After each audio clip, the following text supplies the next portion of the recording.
Olá, tudo bem? É um prazer inenarrável Errei. É um prazer inenarrável estar aqui com vocês novamente. E agora eu estou aqui com o meu amigo Lucas, onde a gente vai bater um bate-papo voltado mais à estratégia digital, vinculado a tráfego pago também. Tá? Onde a gente aplica várias outras estruturas aí. E o cara manja muito, trabalha com tráfego pago há quanto, mais ou menos? Uns 380 zilhões de anos, mais ou menos. Mais ou menos, né? Então, uma bagagem bem baixa. Mais ou menos. Cara, eu acho que assim, ó, o cara tá sempre aprendendo. Bem-vindos, né? É isso aí, mas de antemão também eu quero só agradecer aos nossos patrocinadores aqui, Sicredi Centro-Leste e Sebrae RS e a Nascente Multilojas. Nascente Multiloja, nossa mantenedora, né? Vamos dizer assim. Eu agradeço mais uma vez a oportunidade de estar aqui com o Joãozinho. Um grande estrategista digital, trabalha muito focado na área médica. Né? Já atendeu outros mercados, né, João? Já, eu comecei... Cara, pra gente ter noção, depois a gente conversa, tem uma história que eu tenho pra contar aqui. Eu trabalhei com uma imobiliária e eles tiveram... Foi muito engraçado, porque eles estavam no negativo investindo só em tráfego para aluguel. Mas a gente já chega lá. Vamos lá. Eu participei de alguns treinamentos que tu deu, inclusive em algumas dessas imobiliárias, lembra? É verdade. É verdade. Então, assim... bom, gente, então gostaria de entrar aqui um pouquinho mais no assunto sobre a questão de estratégia digital e tráfego pago, propriamente dito. O João tem uma bagagem muito grande, né? Então... Nós estávamos conversando há alguns episódios atrás e até bem pouquinho antes de nós iniciarmos esse episódio sobre a questão do impacto vamos dizer assim, da falta de conhecimento do mercado médico, né? Isso aí. E se colocar como autoridades dentro do mercado, né? Até porque eu consigo identificar que existe ainda um nível de consciência muito baixo nessa questão da estratégia digital e do posicionamento para tu conseguir gerar relevância e conseguir trazer um LTV a longo prazo para dentro da clínica, né? Até porque me corrija se eu estiver errado, os médicos eles ainda se colocam como grandes especialistas técnicos, né? Mas deixam a parte do empreendedorismo, a parte do negócio propriamente dito de lado. Então me explica um pouquinho, João, aí como é que tu faz essa parte aí, como é que tu tu desnuda essa parte aqui, tu eleva o nível de consciência do médico. Cara, assim, ó, tem uma frase inicial que me impacta muito, que é assim, do que adianta você ser um excelente especialista se ninguém te conhece? Eu acho que essa frase não é só para tu ser só no âmbito médico, né, João? Acho que essa frase é geral, né? Mas vamos lá. Porque a tua pergunta foi diretamente ao âmbito médico, né? Que é onde eu estou envolvido. Assim, eu sou estudante, tá? Eu já estou indo para o 3º semestre agora, mas eu entendo nesse mercado que ele é um mercado que de alguma forma ainda é tradicional. Passaram-se séculos e séculos, ele permanece do mesmo modelo de mentalidade, né? É colega médico brigando com outro, é colega médico xingando coleguinha de médico de Instagram, que a gente já tinha falado em alguns episódios anteriores. O próprio estudante de medicina negando a necessidade de ele entender sobre se posicionar na internet. Cara, isso é um problema para ele no futuro, porque, cara, os dados estão aí. Os dados mostram muita coisa. E assim, ó, cara, é número e contra número não tem argumento, porque é uma crescente de médico a longo prazo. Eu tinha falado também com vocês aqui no episódio anterior sobre o fator distribuição de médicos, né? E a solução não é a quantidade, mas sim a qualidade. A gente está entrando numa decadência de qualidade de médico e provavelmente quando eu me formar lá em 2030 ou um pouco antes, cara, já vai estar entrando num superávit de saturação de quase 1 milhão de médicos no país. Isso é uma problemática gigantesca, principalmente para ti, estudante que está nos assistindo aqui, e também para o médico. Cara, porque tu vai ter que reinventar a roda. Né? Tu vai ter que remodelar o teu jeito de ser tradicional que a faculdade colocou na tua cabeça. E eu acho que, assim, João, são paradigmas dentro de uma estrutura de nível de consciência, né? Sim. Porque, assim, eu vejo... Eu já trabalhei na área médica, para a área médica, né? Até vou contar um pouquinho. Eu acho que eu não sei se eu tive a oportunidade de falar um pouquinho da minha história. Vai lá, desembucha, não ouvimos tudo. Eu não sei se eu falei, mas eu acho que eu já falei que eu quebrei 2 vezes, né? E quebrei grande. Então, assim, quando tu quebra, tu tem aquela clareza das coisas que tu fez errado. Né? E eu acho que quando tu tem essa clareza, tu tem um nível de consciência muito mais elevado para tu não cometer aquele erro novamente. Né? E quando, lá no passado, quando eu era gerente comercial de uma empresa de desenvolvimento de software, a gente tinha um produto que atendia clínicas de anestesiologia. Tá? Então, por exemplo, assim, os caras ganhavam tanto dinheiro naquela época, assim, que eles deixavam dinheiro na mesa para a gestão dos planos, assim, eles não conseguiam contratar uma ferramenta para fazer essa gestão. Sim. Porque eles entendiam que o que vinha, mesmo que se perdesse no meio do processo, estava bom. Tá?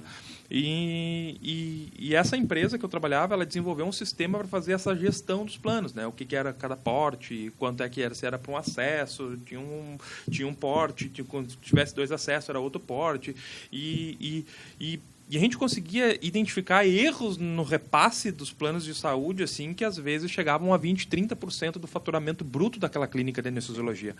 Tá? Então, isso é muita coisa, é muita coisa.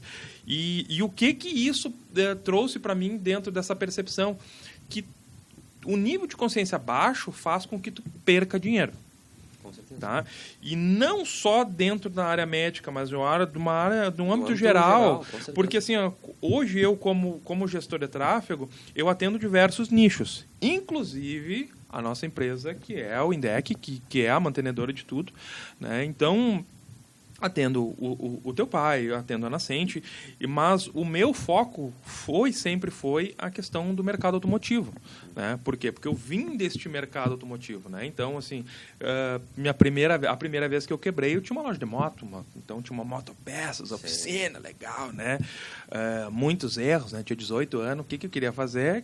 Achei que estava rico, né? Queria comer picanha e tomar boêmia de segunda a terça, né? Com 18 anos. Claro, o que aconteceu? Foi pro ralo. Foi pro ralo, né?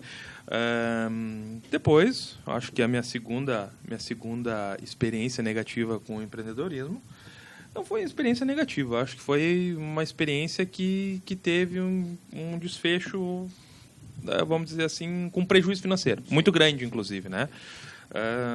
Inclusive alguns processos ainda estamos resolvendo, né, que foi a questão da própria pandemia, né? Acho que a pandemia ela veio para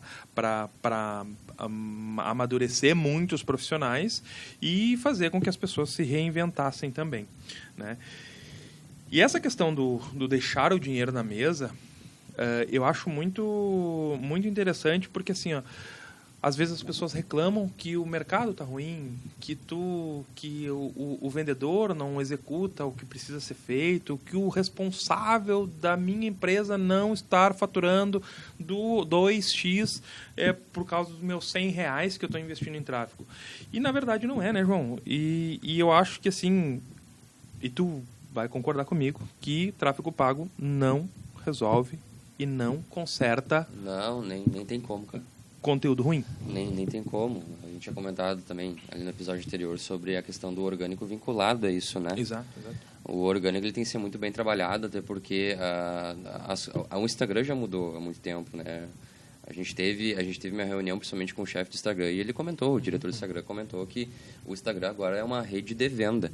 Exato. Então, assim... E o custo de aquisição dentro dele custa caro. Custa caro. E dependendo do nicho que tu vai falar, vai custar caro mesmo. Não adianta ser... Não tem como tu achar caro vender, sei lá, um imóvel de 2 milhões... E tu querer investir 100 pila. 100 pila. Você não... Sei lá... Se bater um lucro lá de investimento, sei lá, se você investir uns R$2.000, tá bom. Mas eu acho que essa relação investimento-resultado, João, é muito relativa. Ela é muito relativa. Porque assim, tu pode vender um imóvel de 2 milhões com R$100? Pode, mas é a exceção da regra.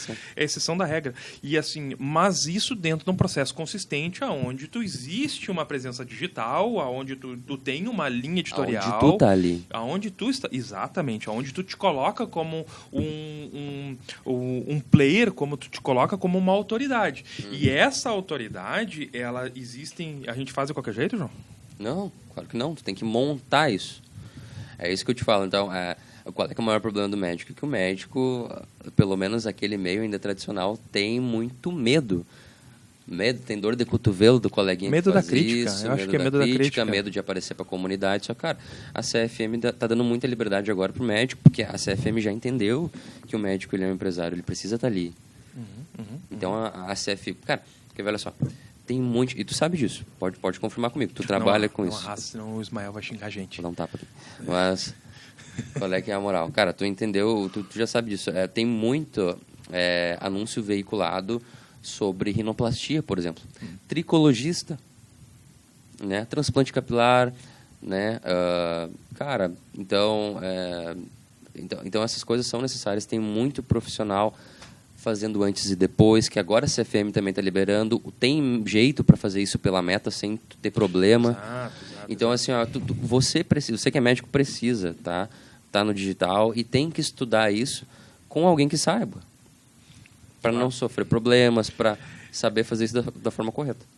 E até porque, né, João, quando tu te coloca como uma autoridade do teu nicho, existe uma coisa chamada autoridade percebida, né? Sim. A autoridade percebida, ela é, de uma certa forma, a maneira mais fácil que tu tem de tu fazer conversão direta. Sim. Tá? Porque realmente tu entende do teu nicho e realmente tu vai explicar e colocar como um solucionador de problema dentro daquele processo. Exatamente. Tá? Então, assim, eu vejo... E aí, voltamos, eu acho que ao nosso episódio 0, que tem pessoas que fazem cursinhos de final de semana, cursinho de R$50. Eu não vejo problema no cursinho de R$50. Tá? Eu vejo o problema... tu fazer um cursinho de R$50, tu estudar um assunto extremamente superficial e tu te colocar como um especialista. Tá? E tu ser o mais do mesmo. Sim. Porque eu acho que, assim, como a gente estava falando antes sobre a questão do tráfego não salvar um conteúdo ruim e tu te colocar como autoridade, automaticamente tu já vai criar uma demanda reprimida. Por quê? Porque tu está trazendo pessoas para dentro do teu funil. E para quem não ouviu nada ainda do nosso podcast, né, a gente fala muito sobre processo, pessoas e resultados, né, João? Com certeza. E assim, ó, o tráfego, ele é um processo dentro de toda a estratégia. Quando tu tem um funil de vendas bem estruturado, aonde tu tem os interlocutores específicos dentro de cada etapa que tu traz, a parte de captação, de atração, de retenção e de conversão, tu consegue extrair o máximo de resultado possível. E aí que eu vejo o grande problema, porque as empresas, os profissionais, os empresários, seja pequeno, seja médio, às vezes têm um faturamento gigantesco, mas eles não têm a consciência do que o negócio dele precisa estar na internet. Porque se ele não estiver na internet, ele está fora do mercado, João. Sim, já começa assim. E aí assim, mas eu preciso de uma landing page. Será que tu precisa de uma landing page? Eu acho que tu precisa muito mais um posicionamento, tu precisa de uma presença digital de uma forma muito mais estratégica do que uma landing page. Até porque tu vai fazer uma landing page, às vezes, com uma copy totalmente fora do teu escopo, uma copy totalmente desconecta com o teu ICP. Exato. E qual é que é o detalhe? Eu vou ser bem sincero. Eu recebi uma cliente faz tempo, tá? Eu não trabalhava com medicina ainda. Mas qual é que é o detalhe? Ela já chegaram para ela, alguém chegou para ela, não sei o que falou, que ela precisava fazer um site para vender os produtos que ela tinha. Só que ela tinha produtos não vou dizer que não era demanda, mas era sazonal. Por exemplo, verão. Tá? Certo. Roupa de banho, óculos, beleza. Falaram para ela estava começando, falaram para ela assim, você precisa fazer um site. E aí ela veio, comentou com a gente, eu falei, não. Tu não tem que fazer site. Não tem nem como tu fazer site. Como é que tu vai manter o site? Quanto tu vai gastar do teu bolso que tu não tem para manter um site? Entende? Então, é exatamente o que tu falou. São pessoas que se posicionam de uma forma errada na internet, que fazem um cursinho de 50 pila, acham alguma coisa de forma extremamente superficial e vendem essa ideia para outras pessoas só que caga na cabeça das outras pessoas, entendeu? É uma pessoa que tinha recém começado. E aí, às vezes, tu pode frustrar o planejamento ou a startação do negócio, por causa de uma estratégia que tu não entende. Nem de negócio, mas uma família. É o dinheiro, é o trabalho dela que ela usa para sustentar a família dela, tá entendendo? Então, eu acho que é uma extremamente falta de responsabilidade tu ter um conhecimento superficial e vender como especialista daquela área, porque tu não tem demanda nisso. Mas agora sim, qual é que é o detalhe? Cara, tem formas de fazer isso e de tu se posicionar de uma forma muito estratégica e fazer conversão de uma forma muito rápida, mandando para direct, fazendo conversão direta em WhatsApp, porque daí tu não tem um gasto absurdo nisso, tu entende? E tem como fazer um foco inicial no orgânico para te crescer de uma forma constante localmente, por exemplo. E deixa eu te fazer uma outra pergunta, João. Dentro da estratégia digital, o que a gente pode considerar o cara ser um especialista dentro daquela área ou não? Cara, eu acho que bagagem. Experiência, né? Bagagem, é a malinha cheia. Malinha cheia. É a malinha cheia. E porque assim, eu acho que, como o cara estava falando ali, que eu falei que eu faço tráfego há pelo menos uns 240 trilhões de anos, né? Cara, eu já rodei nicho black. Eu não sei se o nosso telespecto 20 entende o que é nicho black. Dentro do nicho black, eu conheci grandes players, cara. Grandes players mesmo que faturavam milhões de reais vendendo PLR de emagrecimento. Sim. Tá? Vendendo, cara, receita fit ou como é que é? Encapsulado. Tá? Tem produto médico que faz isso. Tá? Exato. Endócrino também, trabalha muito nutrólogo. Né? Então, isso eu tive pouca experiência com nicho black, tá? Mas sei que muitos dos meus clientes trabalham com isso e eles têm dois problemas, né? Que eles têm que enfrentar, que é a CFM e os que agora da meta. Os bloqueios da meta são os principais, porque hoje a CFM já está mais tranquila. Mas qual é que é o detalhe? O que eu gosto de sempre fazer posicionamento em nicho black, por exemplo, nicho de emagrecimento. Ou vamos lá, para te se posicionar e poder vender, por exemplo, o PDF teu interno, tá? Sem necessariamente tirar a pessoa do Instagram e fazer um tráfego para aquele nicho black que tu pode correr risco. Eu acho legal, por exemplo, um cara que é endócrino, um cara que é nutrólogo, um fisioterapeuta esportivo, tá? O que é legal fazer? Criar um inimigo em comum. O açúcar. O inimigo em comum o inimigo em comum para o nutrólogo é o açúcar. Então, a maior parte dos assuntos que ele vai bater em cima para poder vender aquele produto final dele, que talvez pode ser um nicho black ou não, vai ser sobre o açúcar. Né? E eu acho interessante, João, a gente comentar, não digo comentar, explicar o que é considerado hoje um nicho black e um nicho white, né? O nicho black, ele pode ser qualquer oferta. A gente pode fazer oferta para esse microfone. Se essa oferta ela for intangível, ela é considerada um nicho black. Por exemplo, nicho de emagrecimento. Tu pega um nutrólogo, tu pega um endócrino. Tome a cápsula e emagreça 30 quilos em uma semana. Cara, isso é uma oferta extremamente black. Por quê? Porque, cara, muito provavelmente ela não é factível. Sim. Né? E aí, se tu fizer essa oferta dentro das plataformas da Meta, ela não é se vai tomar um bloqueio, mas quando. E a questão da contingência e do nicho black como gestor de tráfego, tu tem que manter aquela estrutura rodando o mais rápido possível. Agora as atualizações, eu faz tempo que eu estou fora do nicho black, tá? Então agora com as últimas atualizações da Meta eu não sei como é que está, mas a gente estava utilizando o Clocker, para tu ter uma ideia. O que era o Clocker? Tu fazia um criativo aonde tu tinha uma estrutura de contingência para tu rodar aquele criativo ele era desconecto com a oferta que tu fazia para tu gerar um CTR, tá? O que é o CTR? É a taxa de conversão de click to rate, né? Então, ou seja, do clique no link, quantas pessoas viram o teu anúncio e quantas elas clicaram, né? Então, se a gente tem mais de 10% de click to rate, tu tem que levantar as mãos pro céu e dizer tu é muito foda no teu criativo, né? Mas tu usava o Clocker, que era uma ferramenta justamente de driblar a machine learning do Facebook e do Instagram, cara. Sim. E aí, então, assim, ela conseguia identificar quem é que estava acessando aquela página e ela transformava num advertorial ou numa página totalmente white, aonde tu dava informações. E quando era um usuário comum, ele direcionava para uma VSL extremamente persuasiva. E aquela VSL, ela fazia a conversão.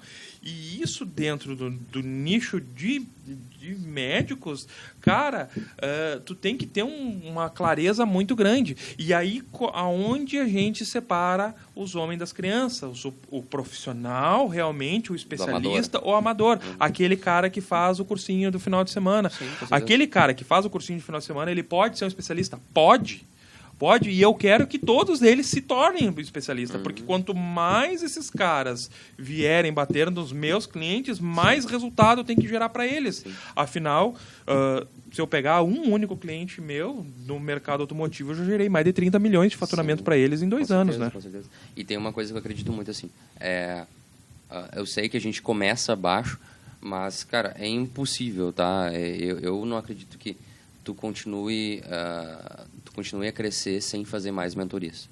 Não tem. E com certeza tu vai acabar pagando mais caro. Não. Eu todo ano estou em São Paulo. Agora, eu já tinha dito lá no início, mas agora, semestre passado, eu estava lá em São Paulo no curso do MEC. Provavelmente eu vou esse ano de novo. Então, eu acredito que é muito isso. Você precisa de mais mentorias, você precisa mais de cursos, de mais aulas, para sempre estar crescendo. E agora uma tendência que cara, veio para ficar. Tu acha que as IAs podem ajudar no nosso mercado? Com certeza.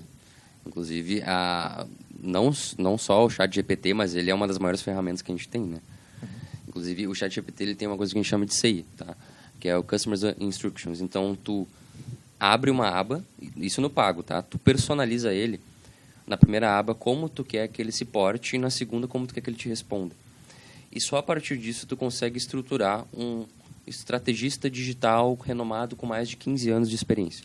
Basicamente tu cria uma consciência, né? Tu cria uma consciência nele. Mas assim, e tem que ter o GPT pago, tá? Eu sempre recomendo isso. João, deixa eu te fazer uma pergunta dentro dessa explicação.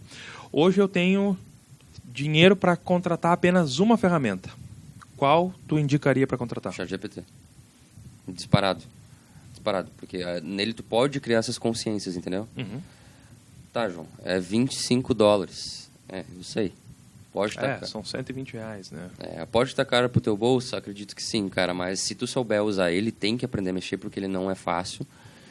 Ele não é intuitivo. Ele não é intuitivo, ele não é... Ai, que bonitinho, eu vou clicar aqui e vai acontecer isso. Não, tu tem que saber gerar a funcionalidade dele. Então, ele te dá comandos corretos a partir do momento que tu dá o prompt correto para ele.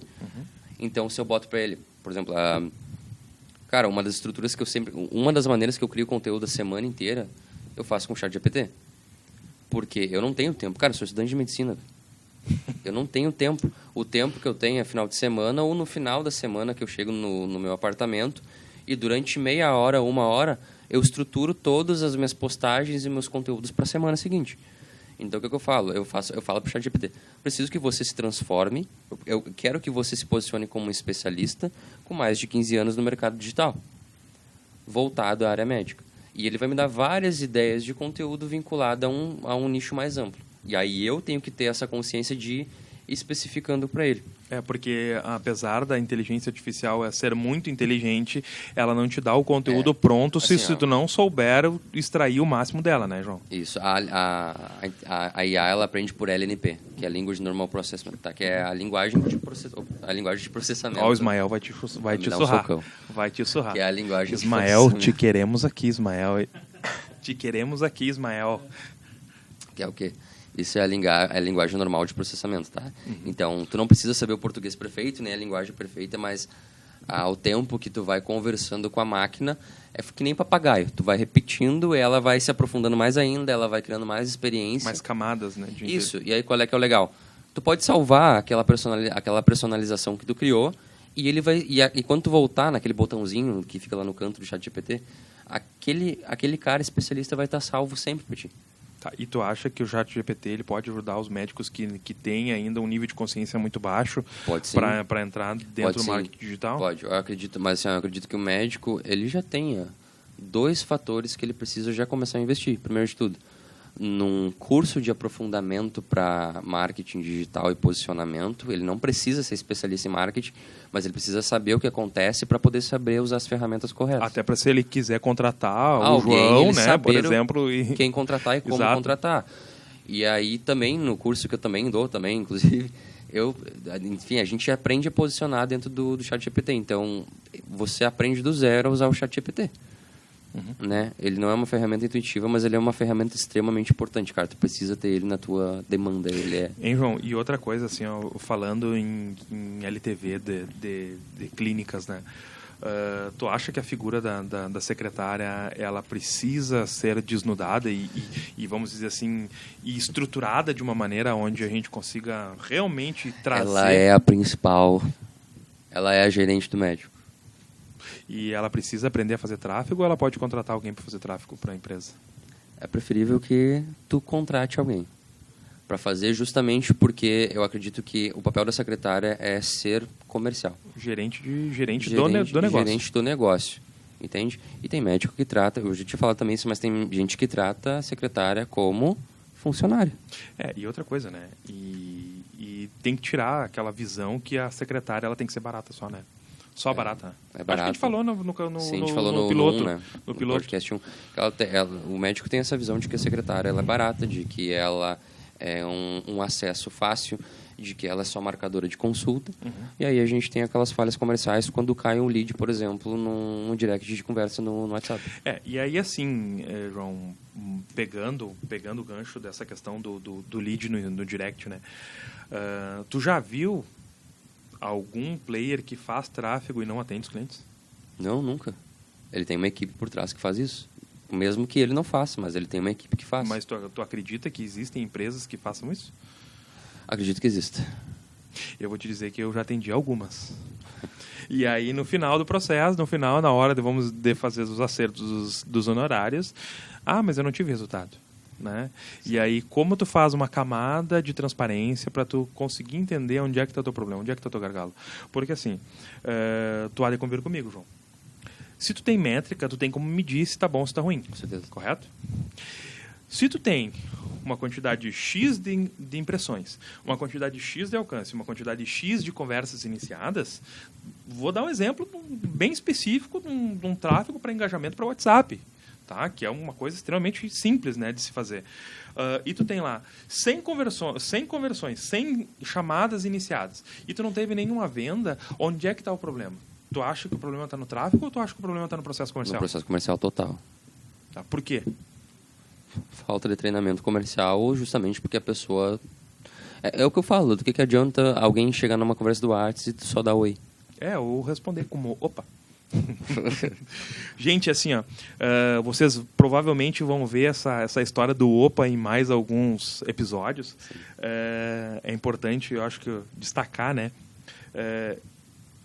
Dentro da nossa da Nascente Multiloja, a gente implementou há um tempo atrás uma ferramenta de atendimento, né, João? Sim. E aí a gente conseguiu identificar alguns gargalos dentro do processo comercial. Dentro desses gargalos do processo comercial existia um vendedor específico, né, que respondia, o cliente perguntava: tu tem o jogo tal? Opa! Né? Então, tu já matou aquele lead naquela hora. Sim, já matou aquele lead naquela hora, porque assim, dentro dentro do processo comercial, ele é muito importante, porque assim, tu já subiu campanha, né, João? Sim. É difícil ou é fácil de subir uma campanha? É fácil subir uma campanha. Tu acha que uma pessoa em 15 minutos olhando um videozinho no YouTube consegue subir uma campanha? Consegue. Então, qual é que é a diferença de um gestor de tráfego para uma pessoa que sobe uma campanha assim? Muito. O gestor de tráfego, na realidade, ele tem um aprofundamento muito grande de um olhar maior, né? Funil. Exatamente. Ele aprende a executar funil de venda. E funil de venda não é tráfego, cara. É comercial. É entendimento de processo comercial. E quando tu faz... Porque assim, a panfletagem digital, de uma certa forma, ela vai cair dentro de um funil, dentro de uma esteira, dentro aonde tu precisa ter a parte de captação, retenção e conversão. Beleza? Fechamos aí, processo ARC, né? Aí existem vários modelos de estratégias para a gente fazer entrega de conteúdo. Uma delas é a metodologia do Rieser, que é a metodologia COCA, que funciona muito bem, por sinal. Até, inclusive, eu utilizo em alguns dos meus clientes essa metodologia. Mas, assim, o que eu sempre faço para todos os meus clientes, eu olho o processo comercial de uma maneira. Tá? Porque, assim, o tráfego, ele vai jogar a gente para o teu funil.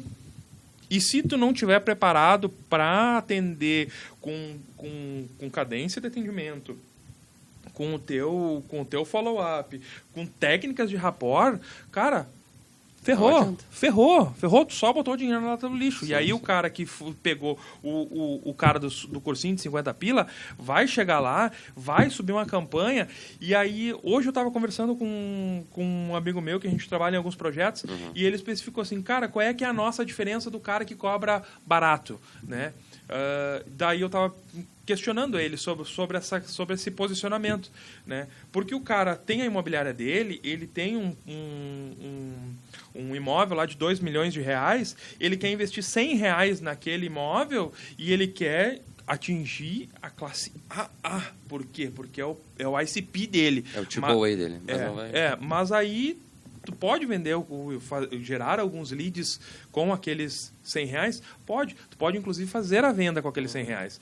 Mas o que ele não entende é que assim, ele pega um criativo de qualquer jeito, sem copy, sem processamento, sem planejamento nenhum, joga no tráfego, vem alguns leads, não consegue aproveitar nada e ele vai dizer no final que eu testei fazer esse negócio de tráfego pago e não funcionou. Tá? E aí tu acha que o problema está no tráfego ou tu acha que o problema está no mindset? No mindset, né? E aí, cara, existem muitos profissionais bons no mercado, existem profissionais que estão em processo de se desenvolvendo, e aí precisa de clientes que realmente acreditem nesses players, porque assim, até é importante destacar, eu já fazia tráfego desde 2018 para minha própria empresa, tá? E aí, certa vez, eu abri uma loja no shopping aqui em Cachoeira, junto com a minha esposa e com alguns sócios que eu tinha, e foi contratado, né? E não passa para a pessoa fazer, né? E aí a gente teve um número X de alcance, um número X de impressões, mas conversão nada. Zero conversões. E aí eu te pergunto, e aí, né? Era profissional adequado? Era profissional adequado, sabia, entendia, tinha uma visão macro, mas ela não entendia de processo comercial. Total, né? E aí eu fiz um questionamento uma vez que eu aprendi lá na Antiga, quando eu trabalhava nessa empresa que era desenvolvimento de software, né? Onde nós atendíamos a Agrale. Né? E aí, até nunca vou me esquecer, foi uma conversa que eu tive informal com o gerente de marketing da Agrale. Isso lá em 2012, por aí, o Matos. Aí eu perguntei para ele como é que era trabalhar no setor de marketing de uma grande empresa que nem era a Agrale. Naquela época ela estava batendo 1 bilhão de faturamento no ano. Tá? Nós estamos falando isso aí há 12 anos atrás. Né? E ele disse assim, cara, qual é o papel do marketing? Tu sabe qual é que é o papel do marketing? Daí eu disse, não é vender? Eu disse, não.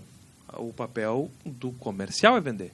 O papel do marketing é tu fazer encantamento, posicionamento e principalmente fazer a busca daquele cliente em potencial dentro das métricas que tu precisa. Certeza. E, cara, não se falava em Facebook, Instagram em 2012, cara. Se falava em WhatsApp, uma coisa muito superficial.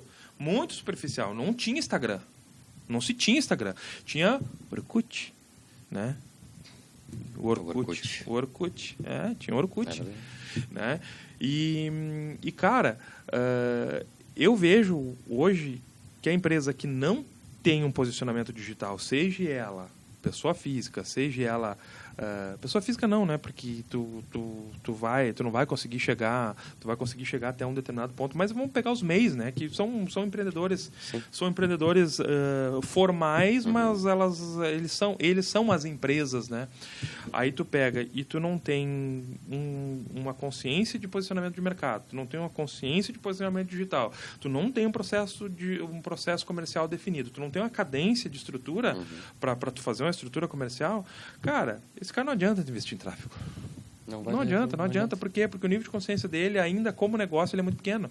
Por isso que a gente tem o IDEC, que é o instituto que traz as pessoas justamente para desnudar esse processo, né? E João, com todos os teus clientes que tu já atendeu, provavelmente tu já atendeu clientes que tinham um nível de consciência mais alto, mas que não investia, né? Sim. Tá. E esses clientes, eles tinham os mesmos resultados que os que não tinham? Cara, não os que investiam? Não adianta. Tu tem a questão do teu retorno, ela é sempre equivalente, querendo ou não, ao quanto tu investe. E o mercado digital, como a gente já tinha falado lá no nosso piloto, cara, é uma criança, não é mais um nenê, né? Sim. Quando em 2018 a gente colocava qualquer real, dava um absurdo. Um dinheiro, cara. Então, era um criativo fraco e funcionava. Cara, pra tu ter uma ideia, deixa eu te contar uma história. Eu voltei pra Cachoeira, eu morei muito tempo em Caxias do Sul, né?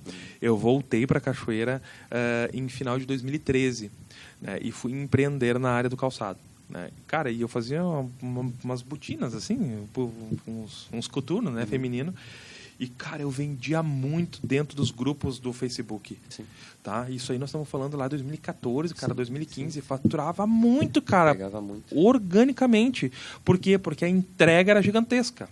Tá? Nós estávamos falando ali, ó, tu colocava qualquer post, todas as pessoas que estavam dentro da tua time iam receber aquele post. Né? Então tu vendia organicamente. E o que a Meta, antes na época era só o Facebook, começou a fazer? Começou a restringir cada vez mais esses alcances, né? Ao ponto de hoje ser quase que impossível tu ter um resultado realmente palpável com uma estrutura orgânica. Mas se tu tiver só uma estrutura de tráfego pago sem estrutura orgânica, tu tá ferrado, cara. Sim. Tu tá ferrado, porque tu não vai funcionar. Não vai funcionar. Não tem como. Uma coisa não se estrutura sem a outra, cara. É pilar. É o triângulo. Hein, João? E deixa eu te fazer uma outra pergunta. Eu sei que tu é um grande fã do Rieser, né? Mas, assim, tirando a metodologia Coca, assim, ó, qual é que é hoje uma das metodologias que tu indicaria para os teus clientes para fazer uma distribuição de conteúdo orgânico? Cara, a metodologia Coca ela ainda é estrutural e funciona, mas o que eu aconselharia é sempre trabalhar em conteúdos que gerem, por exemplo, um grande alcance, mas que restringe sempre o público, né? A gente também tinha comentado antes sobre a questão do APO, né? O algoritmo, o ponto de otimização do algoritmo, que é como as redes sociais funcionam, né? Para os meus clientes, eu sempre uso duas métricas. Vai ser o posicionamento no local guide, que é do Google Meu Negócio, e também o posicionamento ali na rede social do Instagram. Mas o que eu aconselho? Cara, tentar não reinventar a roda e remodelar, e modelar também outras pessoas que sejam similares à área. Cara, segue pessoas da tua área que tu tem grande apreço. Entende o que está funcionando dentro daquele meio e tenta replicar com a tua personalidade. Né? Copia, mas não faz igual. Copia, mas não faz igual. Né? Porque é legítimo. A gente brinca das trends, né? Mas, cara, não precisa dançar, não precisa rebolar nem fazer nada, mas tenta pegar o que realmente funciona e replica aquilo para tua área com tua personalidade. É assim que se torna autônomo, entendeu? Autêntico, quer dizer, autônomo não, autêntico. É assim que tu se torna uma pessoa autêntica dentro do teu meio, principalmente do meio ali da medicina. E tu sabe que assim, ó, se tem uma coisa que eu fico furioso é quando um dos meus clientes de tráfego, vamos fazer um meme. Tu tá louco? O que tu quer fazer? Tu quer... mas a gente tá com pouco curtida, com pouco seguidor. Me diz uma coisa, seguidor paga conta? Não, é vaidade pura. E curtida paga conta? Também não. O que paga conta, João? Conversão, venda. Tá, e tu acha que um perfil que tem poucos seguidores pode ter uma conversão alta? Pode. Desde que tu tenha Pode, sim, a estrutura certa, tem estratégia para isso. Tem estratégia para te fazer metrificação de stories. Inclusive, stories hoje é uma das coisas que mais vende, porque, querendo ou não, é um dos contatos mais diretos que você tem com o teu usuário.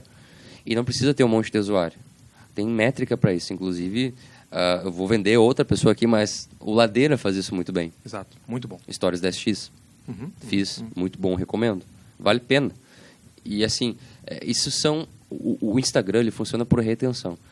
A plataforma quer que tu fique dentro da plataforma.